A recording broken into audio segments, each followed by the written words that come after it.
Em 31 de dezembro de 2019, a Organização Mundial da Saúde foi alertada sobre vários casos de pneumonia na cidade de Wuhan, província de Hubei, na República Popular da China. Tratava-se de uma nova cepa de coronavírus que não havia sido identificada antes em seres humanos. Uma semana depois, em 7 de janeiro de 2020, as autoridades chinesas confirmaram que havia identificado um novo tipo de coronavírus. Os coronavírus estão por toda parte. Eles são a segunda principal causa de resfriado comum e até as últimas décadas raramente causavam doenças mais graves em humanos do que o resfriado comum. Em 30 de janeiro de 2020, a OMS declarou que o surto do novo coronavírus constitui uma emergência de saúde pública de importância internacional, o mais alto nível de alerta da organização, conforme previsto no Regulamento Sanitário Internacional. Essa decisão buscou aprimorar a coordenação, a cooperação e a solidariedade global para interromper a propagação do vírus. O Brasil identificou a primeira contaminação pelo novo coronavírus no final de fevereiro de 2020, enquanto a Europa já registrava centenas de casos de Covid-19. A declaração de transmissão comunitária no país veio em março, mês em que também foi registrada a primeira morte pela doença.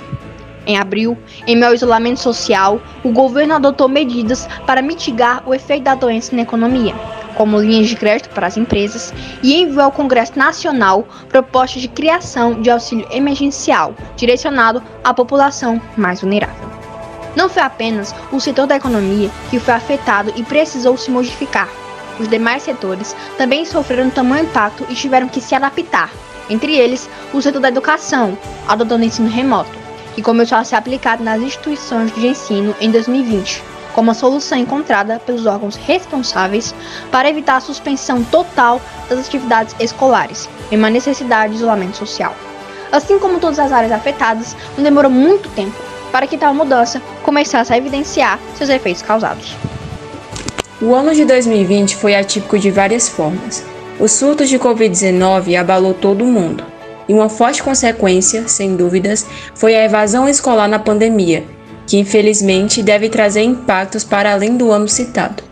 De acordo com o levantamento do Datafolha, a pedido do 66 Bank, 4 milhões de alunos entre 6 e 34 anos abandonaram a escola, o que representa 8,4% dos estudantes nessa faixa etária. O percentual não parece tão grande, mas quando consideramos que apenas 43,6 milhões de alunos voltaram às aulas, comparados aos 47,6 milhões que estavam matriculados, o impacto se mostra ainda maior. Por que a evasão escolar na pandemia foi tão acentuada? Vários motivos podemos explicar este movimento. Dentre estes, podemos citar: diminuição de renda. Com a queda na renda, por vezes, as famílias precisam abrir mão de algumas despesas para adequar o orçamento, e a educação é uma dessas fontes de redução. Uma pesquisa feita pelo FGV-CEF e pela Toluna, com 806 pessoas no final de maio de 2020, mostrou que 63,93% dos brasileiros tiveram perda de renda mensal por conta da pandemia de Covid-19. A maioria perdeu de 10% a 30% da renda mensal. Barreiras tecnológicas. Uma pesquisa da Pravaler, feita entre 9 e 16 de junho, com 955 estudantes matriculados em cursos presenciais do ensino superior privado, mostrou que 80% dos alunos de Minas Gerais tiveram a primeira experiência com ensino remoto durante a quarentena. O relatório Trabalho Docente em Tempos de Pandemia, por sua vez, mostrou que o ensino remoto também foi uma dificuldade para os professores, já que 89% deles não tinha experiência anterior à pandemia para dar aulas remotas. Além das barreiras terem existido em ambos os lados da equação, ensino-aprendizagem, este panorama está de acordo com o índice de 20% dos alunos que abandonaram a escola por conta de dificuldades tecnológicas. Crianças de famílias de baixa renda estavam mais propensas a serem excluídas do aprendizado online porque não tinham acesso à internet ou dispositivos suficientes. Particularmente as escolas que já sofriam com um histórico de poucos recursos e com estudantes que já enfrentavam obstáculos de aprendizado maiores tiveram dificuldades para alcançá-los em meio às barreiras digitais.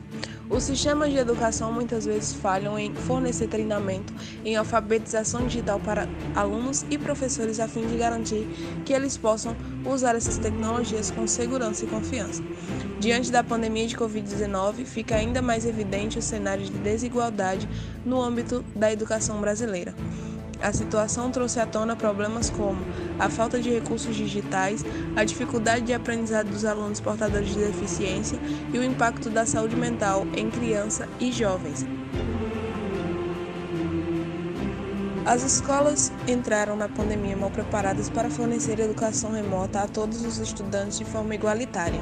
Isso se deve ao descuido de longo prazo dos governos em remediar a discriminação e as desigualdades em seus sistemas educacionais ou em garantir serviços governamentais básicos, como eletricidade estável e acessíveis nas residências ou facilitar o acesso à internet com preços acessíveis.